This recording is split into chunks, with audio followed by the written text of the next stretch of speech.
Yesterday, the Chancellor delivered the budget, and I want to set out why the government made the fair and necessary choices that we did for the year ahead. Our first priority was to help with the cost of living, and that's why we were determined to take action on energy bills. And that's what we've done. Taking £150 off average energy bills from April, rising to £300 for some of the poorest households. And we've taken action to bear down on other costs, with freezes to rail fares and to prescription fees. Taken together, these policies will cut inflation and help push down mortgage rates. Second, we were determined to protect the NHS with this budget. We've already seen the biggest fall in NHS waiting lists for 15 years. Now we're putting in 250 new neighbourhood health centres and investing in NHS technology to make the service fit for the future. The NHS belongs to all of us, and I will always protect it. Third, we're cutting our debt and our borrowing, so we take no risks with the economy. We're doing this by spending wisely and making fair tax choices. This budget will also help build the economy for the long term. We're protecting high levels of investment into Britain and increasing our support for entrepreneurs looking to build great British businesses and making it easier for them to hire staff. It's also why we're reforming a welfare system that leaves children too poor to eat and writes off millions as too sick to work. Tackling child poverty is a moral imperative, but it is also an investment in the country's future. The budget is part of my plan to build a refreshed and reinvigorated Britain, real, lasting renewal of our economy and our communities. This is about the kind of country we want to be.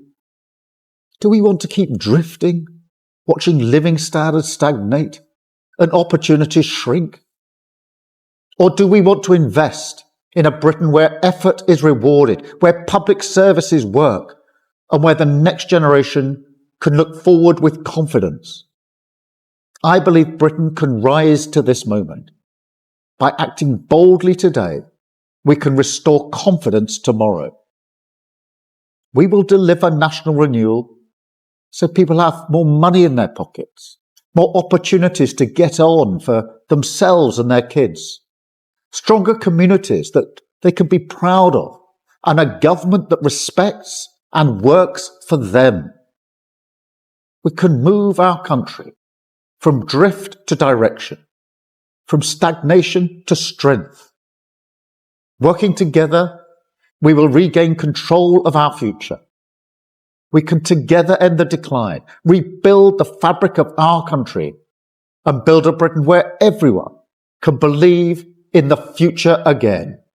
In a newly released announcement clip, Prime Minister Keir Starmer sought to cast his government's budget as a turning point, an inflection moment after what he repeatedly framed as years of drift, stagnation, and declining national confidence. Delivered with deliberate calm and tightly controlled messaging, Starmer's address laid out a three-pillar justification for the government's choices: easing the cost of living crisis, protecting the niche, and restoring long-term economic stability. But the speech's emotional center was the niche. Citing the biggest fall in waiting lists for 15 years, Starmer pledged 250 new neighborhood health centers and new investment in technology to modernize services. The belongs to all of us, he insisted, positioning himself as the custodian of a service still scarred by years of underinvestment and pandemic shockwaves. Yet the speech's most pointed moment came near the end, where Starmer attempted to define not just the budget, but his premiership. Britain, he argued, faces a choice between drift and direction. In his telling, the country has spent too long tolerating stagnating living standards, shrinking opportunities, and a sense of national malaise. The budget, he said, marks the first step toward real lasting renewal. Critics will argue that the message leans heavily on optimism and underplays the hard trade-offs, particularly the controversial tax threshold freeze that will pull more workers into higher tax brackets. But the clip makes one thing clear. Starmer is betting that the public is ready for a story of national reconstruction and that he can convince them he's the leader to deliver it. One of the two-child benefit cap is genuinely going to help with day-to-day costs for me, but kind of looking at other elements of the budget, it seems to be a drop in the pond when you compare the fact that the tax threshold freeze, any pay rises that I do get, they're not going to stretch any further. Personally, I work part-time, and this budget has no incentive for me to actually increase my hours once my children are all at school, for example. It's just not going to make any difference to me, because by the time you consider the benefit taper, that's, there's no financial incentive for me to work more, and it's just not really what I expected. I'm quite disappointed by the budget. And what about yourself, Kat?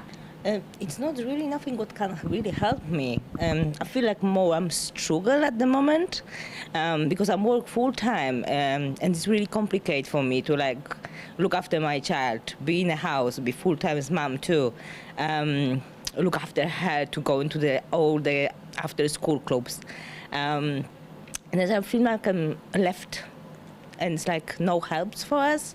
It's like the middle class could be missed. And I'm feeling it's not much help for us at the moment. Which is tricky to hear for the Chancellor, Rachel Reeves, you're literally her target audience. In South Shields, 1 in 5 families claim universal credit. 35% of those are in work. So there's this sense of in-work poverty, which both of you are experiencing. The free school meals should help slightly. Do you agree with that? Yeah, but free school meals is definitely kind of one of the positives that does come from it. My eldest has just gone from the primary school into juniors, so we've just lost the free school meals, and I have noticed the impact of that. I'm paying essentially an extra £70 a term to have her fed, and then when you consider I've got 2 more children who will be following her afterwards, that is a massive kind of dent in, it's just all adds to these rising costs and inflation, and we're just trying to kind of scrape together and keep pennies in, and the cost of living just keeps going up. Thank you both, Sophie and Kat, for joining me. Well, for a constituency that's been Labour voting for 90 years, the support for that party right now is a bit slim.